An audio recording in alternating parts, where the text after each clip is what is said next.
o'tish darsida sizlar bilan yana sayyoralar harakatda deb nomlangan ajoyib metoddan foydalanamiz. Hozir o'qish mavzusiga oid o'tilgan mavzular asosida demak savol berishni boshlaymiz. Savolga javob bergan qaysi sayyora bir qadam oldinga yurib keladi. Demak, marraga yetgan o'quvchimiz, ya'ni sayyoramiz g'olib bo'ladi. Tushunarligi, demak, qanchalik o'tilgan mavzular asosida bilimingiz qay darajada ekanligini hozir savol-javoblar berish jarayonida bilib olasiz. Tayyormisiz? Unda boshladik.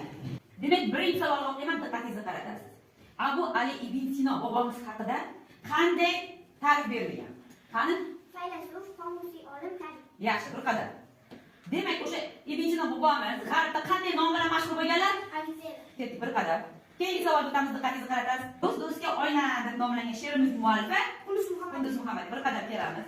Keyingisi, O'zbekistonda xizmat ko'rsatgan jurnalist 1956-yil 8-avgustda Navoiy viloyatida tavallud topgan yozuvchimiz qani? Kim haqida ketyapti gap? Ashraf Jo'rayev. Bir qadam. Yaxshi. Keyingi savolga o'tamiz.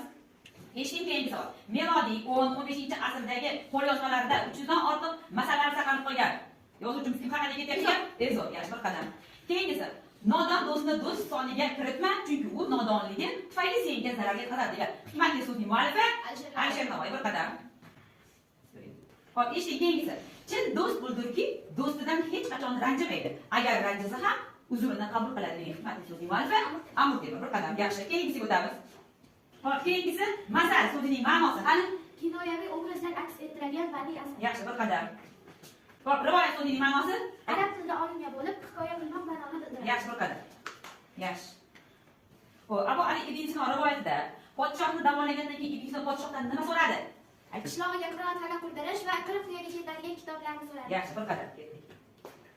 Xo'p, keyingi savolimiz muzofot so'zining ma'nosi? Viloyat degan ma'noda. Yaxshi, bir qadam. Maqolni davom ettirasiz. Do'st uzoqda bo'lsa ham ko'ngil yaxshi. Bir qadam oldik. Yaxshi. Keyingisiga o'tamiz. Do'st-do'stga oyna deb nomlangan she'riy matnimiz qahramoni Erkinjon. Ketdik.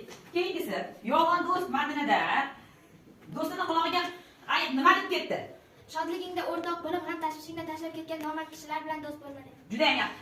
Demak, Marraga Saturnin sayyorasi birinchi yetib kelib, rag'batgarchilikni qo'lga kiritdi, qanday jalb qiladi?